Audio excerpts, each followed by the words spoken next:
ce samedi 16 mars à l'occasion d'un concert inédit. Énergie invite tous ses auditeurs à venir écouter leurs artistes préférés lors d'un concert pleinement gratuit et en plein air. À l'affiche, de nombreux artistes assureront la première partie dont Bilal Hassani et en deuxième partie des DJ dont Ugel et Morgan Nagoya termineront le concert. À l'occasion du Ch'ti 2019, nous sommes d'abord allés à la rencontre de Linda. Linda est une artiste de la scène urbaine française, découverte dans sa chambre par des covers postés sur YouTube, et la jeune artiste, qui comptabilise déjà des millions de vues sur YouTube pour son duo avec Dadju, est sur le point de sortir son prochain album Papillon. Allons à sa rencontre. Pour ceux qui ne me connaissent pas, alors je m'appelle Linda, je suis une artiste, on va dire, qui émerge, on va dire. Je suis de Garges-les-Gonesse dans le 95 et voilà, j'ai quelques sons qui sont sortis en attendant l'album, très prochainement. J'ai pas de style défini, vraiment je fais vraiment ce que j'aime, donc c'est vraiment un peu de tout. Donc je sais pas, je dirais que le style c'est le style Linda quoi. Le titre de cet album c'est un peu moi en fait, c'est une chenille qui devient alors papillon. Enfin, j'ai commencé dans ma chambre et donc petit à petit les choses se sont faites et du coup c'était un peu ma chambre, c'était un peu mon cocon, donc j'ai voulu illustrer ça par papillon. Qui m'ont inspiré, il y a Maria Carey, il y a Céline Dion, il y a Jessie J. Voilà, j'en ai un peu beaucoup, donc je vais m'arrêter là. C'est compliqué ou pas, enfin faut essayer de faire sa place, faut croire en soi et puis je pense que quand on croit en soi, finalement on finit par essayer d'amener les gens vers nous et voilà, croire en soi et la persévérance tout simplement. Après cet entretien avec Linda, nous allons prendre la température des habitants de l'île et des Hauts-de-France afin de voir pour qui ils sont venus au Ch'ti 2019. Bonjour, du coup, pour qui vous êtes venu voir aujourd'hui? Anouk m'a dit viens, on va voir Bilal Hassani. Bilal Hassani, Kenji Girac, celui qui chante parce que bon, c'est quand même un bon artiste hein, et Kinvé parce que c'est la base, c'est l'enfance. Pour Bilal Hassani, ouais. Et Kenji et Kinvé. Yes. Moi Kenji quoi. Moi Kenji j'adore vraiment. Après Kinvé et Kenji on a grandi avec eux quoi, du coup on se devait de venir. Bilal Hassani. C'est la première fois que vous le voyez ou Oui, ouais. Bah oui, on est émus. Bilal. Absolument voir Bilal. Des fans de Bilal Hassani? Bah oui, bonsoir Lee. Yeah. Alors, est-ce que vous connaissiez déjà le festival? Oui, on connaissait déjà le festival. Ouais, déjà, et là je me suis renseignée il y a pas très longtemps pour venir. Moi j'ai dit ce matin que c'était là maintenant, du coup on est direct venu. Mais le Ch'ti 2019, avant d'être un concert, c'est un guide qui repère les meilleures adresses de l'île. Nous sommes allés à la rencontre de Paul, un étudiant de l'EDEC, qui est à l'origine du guide et aussi de l'animation de l'événement. Est-ce que vous pouvez nous expliquer un petit peu comment vous avez réussi à organiser cet événement? Alors c'est un projet qui dure pendant 1 an. L'association est divisée en 2 parties. Une partie démarchage et une partie de test. Donc l'événement en fait il est organisé en fonction des moyens qu'on a pu récolter. Et toute l'année on recherche des partenaires, on cherche à la fois pour animer le village, à la fois des artistes pour les concerts, des partenaires pour la tente la table qui est juste derrière moi. Et on a de la nourriture, des vélos smoothie, voilà. Est-ce que vous avez d'autres projets qui sont en cours ou à venir? On a vraiment, je dirais, un seul projet qui est sortir un guide, qui est juste, hop, je le montre. Donc ça c'est le Ch'ti, ainsi que le Ch'ti de Canaille. Donc ça c'est vraiment le projet de l'année. Ensuite les autres projets c'est de diffuser le guide au sein de la métropole lilloise, donc dans des événements comme le week-end, la grande braderie, ou dans les écoles à la rentrée. Voilà. D'accord, merci beaucoup. Et puis merci à vous, une bonne journée. En parallèle des stands étudiants, les étudiants de l'EDEC choisissent chaque année une grande cause associative à mettre en avant. Cette année, c'est la Beige et nous allons à la rencontre d'une de ses bénévoles. Donc bonjour, merci de répondre. Donc est-ce que vous pouvez nous expliquer votre action aujourd'hui et pourquoi vous êtes là? Oui, bonjour. Donc moi je suis là au nom de la Beige Solidarité. Donc c'est une association locale, un ancrage local, et nous venons en aide aux personnes qui sont à la rue, qui ont eu un parcours de rue uniquement dans les rues de la métropole lilloise. Et on aide les personnes les plus démunies à travers plusieurs actions, à travers l'action d'accueillir. On a une halte de nuit, des haltes de jour, aussi à travers le soin. Donc on a plusieurs lits d'hôpital, aussi pour loger. Donc on a des centres d'hébergement, des pensions de famille, des appartements éléments de coordination thérapeutique et aussi des activités pour insérer les personnes par l'activité économique. Qu'est-ce que vous attendez de l'après-midi d'aujourd'hui? Pourquoi vous êtes ici aujourd'hui précisément? Alors on a eu la chance d'être élu grande cause du ch'ti par les étudiants de l'EDEC, donc c'est vraiment beaucoup de bonheur pour nous parce que ça nous permet d'être là tout le week-end. Bien sûr, notre objectif premier c'est de collecter, puisque même si c'est une association financée par les prestataires, par l'Europe, etc., la MEL, tous les petits plus qui permettent à l'homme d'être debout, mais ça n'est pas financé.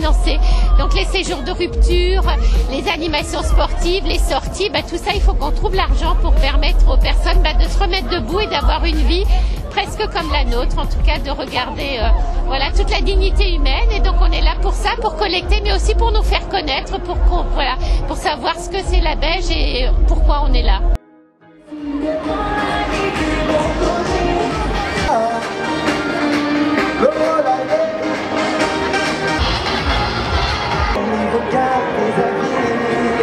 Je pleure, je sors et je...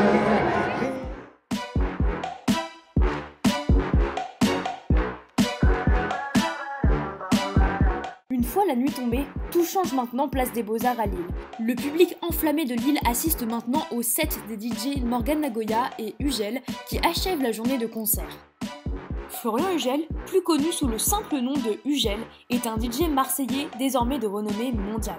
Il fait de nombreux mix partout dans le monde, notamment récemment à Tomorrowland, et vous le connaissez peut-être avec cette chanson.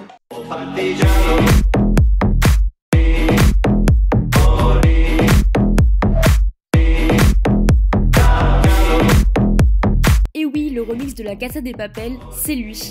Et on a pu lui poser quelques questions. Alors je m'appelle Florent Ugel, mon nom d'artiste c'est Ugel, je suis DJ et producteur aussi de temps en temps. Donc ça veut dire que je produis des morceaux, je sors de la musique et je fais danser les filles. À la base je voulais être producteur de hip-hop, mais un jour j'ai réalisé que j'étais rouquin, blanc, français, né à Marseille et que ça allait être compliqué de devenir Dr Dre. Et du coup je me suis lancé dans la house music, mais j'essaie quand même de mélanger un peu l'urbain avec pour garder mes racines amoureuses. Enfin moi personnellement je me pose pas ce genre de questions, j'essaie juste de faire ce que j'aime. Et j'essaie juste de faire de la musique pour les gens, c'est-à-dire que quand je fais un disque, j'essaie de faire un disque que je me dis, il va faire danser les gens. Les nanas vont kiffer ce disque, elles vont sortir, elles vont s'amuser avec ce disque-là. Et c'est la démarche dans laquelle je suis quand je vais au studio pour produire de la musique. Le reste, je me pose pas de questions. Je kiffe les deux, c'est vraiment pas le même truc. Quand je fais un remix, je pense beaucoup à mes sets pour les festivals, pour les grosses scènes, pour Ibiza, Tomorrowland, tous ces trucs-là. Et quand je compose, j'essaie de penser quand même un petit peu plus radio, Spotify, tout ça, streaming. C'est pas tout à fait la même approche, même si je fais quand même de la musique DJ, même quand c'est radio ça reste DJ, c'est peut-être un peu moins DJ que quand je fais un remix où c'est vraiment pour les festivals un peu plus dur. C'est énorme parce que pour moi David c'est un peu, ça a toujours été un peu une sorte de mentor, tu vois, c'est un des plus gros vendeurs de disques français dans l'histoire de la musique française, je veux dire mondialement il est connu, les grands-mères en Colombie connaissent David Guetta, donc c'est quand même pas rien, donc pour moi d'avoir pu ouvrir pour lui en Europe sur la plupart de ses dates, ça a été un rêve d'enfant. Surtout, ça m'a permis de me faire connaître de gens qui me connaissaient pas, d'ouvrir quand on ouvre pour un artiste comme ça, il y a des tas de gens qui ont bien aimé mon DJ set, etc. Puis derrière, ils sont bien me suivre sur les réseaux, puis ils ont découvert ma musique, et puis donc ça a été une belle promotion. La sortie de Bella Ciao en gratuit sur internet, qui s'est emballé, et parce qu'à la base c'était un titre qui était gratuit sur le net, et genre c'est parti en couille, c'est genre c'était plein de commentaires, plein de likes, plein de partages et tout, j'ai pas compris ce qui se passait. Et ouais, ça reste un souvenir incroyable. J'aimerais bien bosser avec Drake, Bibi Rexha, The Weeknd, Majid Jordan, Travis Scott. Il y en a plein, hein. Dua Lipa, il y en a plein. Khalid, ouais, j'adore Khalid en ce moment. D'ailleurs, normalement, je remix Khalid là. Je remix Khalid et Disco Dur officiellement.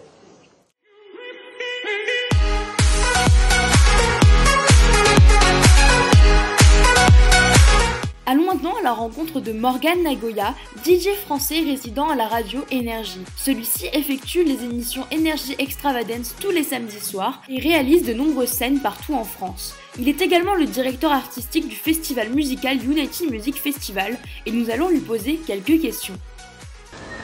Action! Salut à tous, je m'appelle Morgan Nagoya, vous me retrouvez dans Énergie Extravagance tous les samedis entre 21h et minuit, et voilà, depuis de longues années, c'est toujours un plaisir de vous retrouver tous les samedis. Alors c'est un savant mélange de travail, de chance et d'opportunités qu'il faut savoir saisir. On dit souvent qu'il faut être au bon endroit au bon moment. Moi, c'est la chance que j'ai eue. On m'a donné ma chance et j'ai su la saisir. J'ai travaillé comme un fou pendant des années pour y arriver et surtout pour la conserver. Voilà, faut rien lâcher. Entre la radio et le club, alors c'est radicalement différent en fait. C'est-à-dire que quand tu fais une émission radio, c'est comme si tu avais un club avec 400 000 personnes. Donc forcément, plaire à tout le monde, c'est impossible. Donc on essaie de trouver une playlist idéale pour que tout le monde s'y retrouve. Donc il y a des nouveautés, il y a des titres un peu plus vieux, il y a les hits du moment. Et alors qu'en club, c'est radicalement différent. Tu as les gens qui sont en face de toi, tu as les réactions en direct. Donc tu peux t'adapter et faire en sorte que si ça marche pas, boum, tu changes de direction. C'est beaucoup plus simple. Je sais pas, c'est en fait quand j'avais 14-15 ans, j'ai acheté une compile. À l'époque, c'était en 97. Et c'était un titre qui s'appelait Armand Van Helden, You Don't Know Me. Et ce titre, il a, pour beaucoup de DJ, c'était vraiment un titre symbolique. Et je sais pas, l'énergie qu'il y avait à l'intérieur de ce titre m'a dit, waouh, fais-en ton métier, fais quelque chose avec. Il y a plein d'autres genres musicaux, mais j'arrive pas à avoir autant d'émotions, autant d'énergie que dans l'électro. Se renouveler, il faut se remettre en question, tout le temps. Quel que soit le métier, que ce soit journaliste, que ce soit DJ, que ce soit tout ce que vous voulez. Toujours aller chercher la petite nouveauté, toujours aller faire le petit mash-up qui va bien, toujours essayer de devancer un petit peu la demande des gens. Et voilà, toujours se mettre en question, c'est la base de... très stressé. C'était très stressant. J'ai eu la chance d'en faire 5 ou 6. J'avais fait toute la tournée à l'époque. Et c'est un peu comme ce soir en fait. Le public de Lille était très chaud. Et le public de Shakira, c'était un peu la même thématique. C'est-à-dire qu'ils sont tous chauds. Il y a toutes les générations qui sont... Et les gens me connaissaient pas. Clairement, ils n'étaient pas venus pour moi, donc j'étais vraiment stressé. Mais ils m'ont accueilli comme si ils venaient à mon concert, quoi. C'était magnifique. Et c'est l'un des plus beaux souvenirs que j'ai eu, vraiment. Alors, le Unity Music Festival, c'est un festival que j'ai mis sur pied, avec toute une thématique, avec Chronos, qui est un animateur virtuel qu'on diffuse sur des écrans géants, avec tout un univers magique. La première a eu lieu il y a 3 ans, et là on est en train de travailler le concept pour le développer en salle. Et si tout se passe bien, on devrait arriver un petit peu partout, y compris dans le Nord. On devrait aller à Saint-Omer et on devrait se faire une tournée de quelques grosses salles et voilà, on vous tiendra au courant. C'est pas facile parce que les gens normaux ont une vie normale, donc ils travaillent la semaine et le week-end ils sont ensemble. Sauf que nous on travaille la semaine pour préparer le week-end et le week-end on prend l'avion, le train, machin, on se déplace. Donc forcément c'est compliqué d'avoir une vie sociale normale. Donc heureusement maintenant il y a les réseaux sociaux, donc on reste connecté à tous nos potes, la famille et tout. Donc c'est cool, on peut se faire un FaceTime, on peut se déplacer. Et après on peut aussi, vu qu'on n'a pas une vie normale, se dire bah voilà cette semaine-là, hop, je prends rien, je vais voir la famille, je fais un truc avec les copains, on sort, machin. Mais c'est vrai que c'est l'un des problèmes de ce métier, t'as pas vraiment de vie sociale en fait, c'est différent. Travail, et vas-y à fond, crois en tes rêves, crois en toi et ne lâche rien. Et vas-y à fond et t'inquiète pas, ça va le faire.